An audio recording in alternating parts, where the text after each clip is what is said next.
Alors, pour expliquer un peu comment ça se passe, hein, souvent vous êtes en randonnerie et puis au sol, vous êtes dans des situations, je veux dire, improbables, vous êtes là. Puis on tire, on pousse, on se fait mal aux genoux, on se fait mal aux orteils. Si le partenaire pousse trop fort, on se fait mal au niveau des lombaires. Et puis il ne se passe rien, grosso modo. C'est ce qu'on appelle un combat de coq, on tire, on pousse, chacun tire et pousse à son tour. Sauf qu'en plus, cette situation est quand même assez improbable. Généralement, le sol, c'est la suite du debout. Ça veut dire qu'il y en a un qui a chuté, plus ou moins chuté, et l'autre, celui qui a fait chuter, reste plus ou moins debout.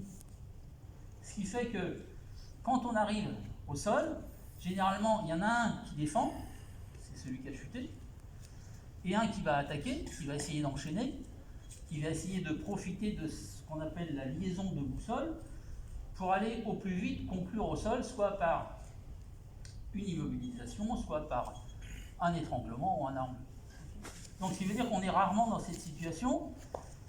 Un en défense, un en attaque. Un en défense, par exemple, il n'y a pas 36 positions de défense au sol. La plus courante, ça va être défense, et si on est tombé sur les fesses, ben on va tout de suite essayer au contraire de refaire face au partenaire pour le conserver entre les jambes étant quand même assez puissantes.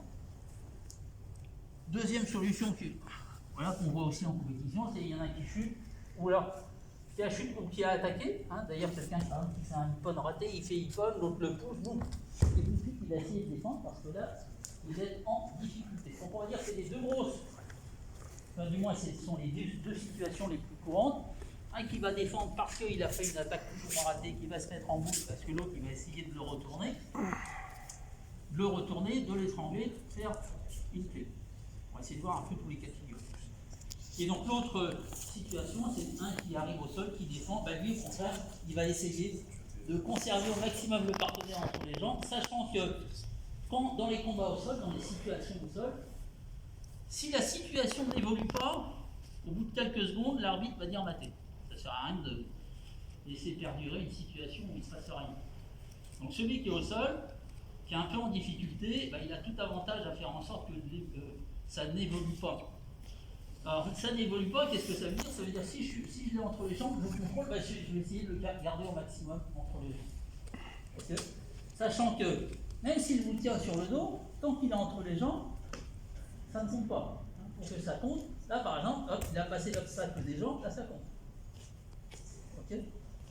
Alors on va voir deux situations. Mets-toi sur le dos, s'il te plaît.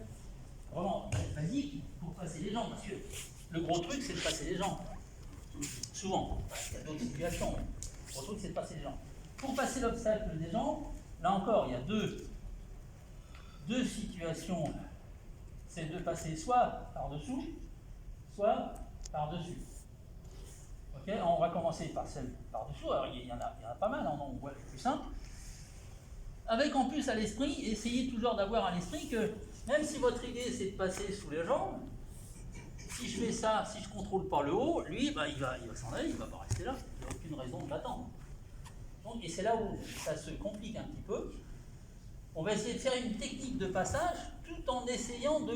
Là je le contrôle mais ça ne compte pas parce que je suis entre les jambes. Donc on va essayer d'opter pour une technique de passage des jambes tout en conservant le contrôle du partenaire.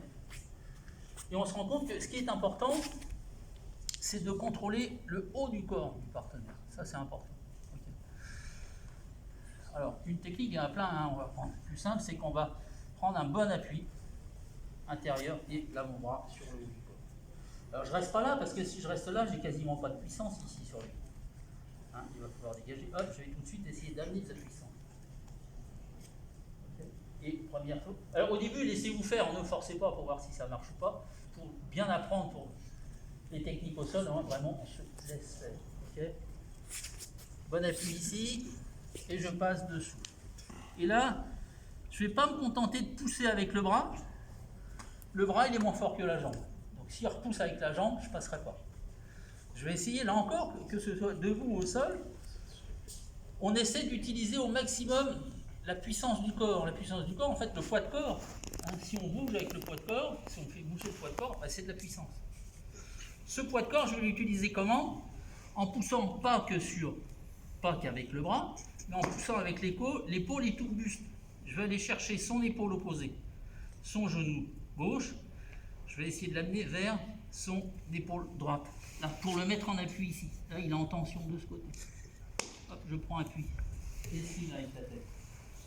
Et là, après, j'enchaîne sur tout ce que vous avez vu mercredi, etc.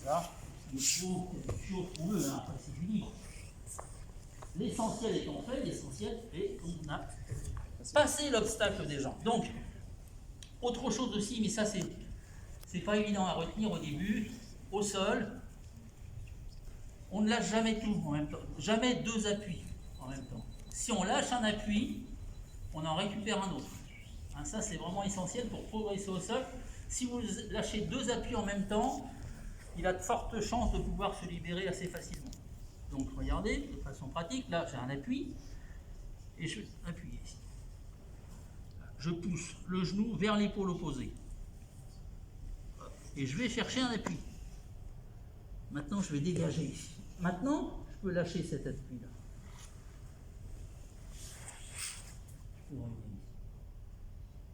Tiens, je ne lâche pas les deux mains en même temps, sinon lui, à la limite, la première fois, il se laissera faire, ça ira, mais la deuxième fois, il va vite retourner à part. Donc, je reviens ici.